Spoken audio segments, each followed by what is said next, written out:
Marie Sinclair, the former Chief Commissioner for the Truth and Reconciliation Commission, has died. He was admired for his work advancing justice for Indigenous peoples, and he did so in many roles as a lawyer, a judge, and eventually as a senator. He will also be remembered for pushing Canada's painful history of residential schools to the forefront of our culture. CBC's Cameron McIntosh takes us through Sinclair's life and his legacy. There have always been those who are deniers of history. A respected elder and statesman, Marie Sinclair laid the path for reconciliation in Canada. And this nation must never forget what it once did to its most vulnerable people. Born in 1951, raised in Selkirk, Manitoba, Sinclair's Anishinaabe name meant the one who speaks of pictures in the sky. He excelled in school, skipping 2 grades, was a star athlete and valedictorian, who went into law, originally aiming to enter politics. I really became bitten by the law bug. Racial hurdles were quickly apparent. As a young lawyer dealing with a client, a police officer mistook him for the accused. He grabbed me by the arm and was going to lead me back to the cells, because he assumed the white guy was the lawyer.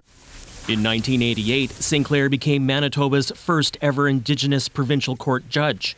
After a police killing of an Indigenous man, he was co-commissioner of a tension-filled inquiry into racism in Manitoba's justice system. He quickly felt backlash.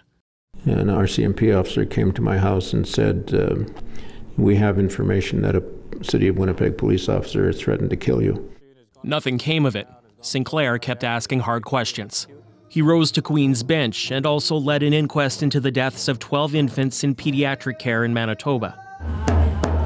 But it was the 2008 Truth and Reconciliation Commission where Sinclair cast the most light, spending 6 years listening to residential school survivors, uncovering truths he knew many would not want or be able to accept. And the phrase I used to use with the staff is that we have to write this for the reasonable.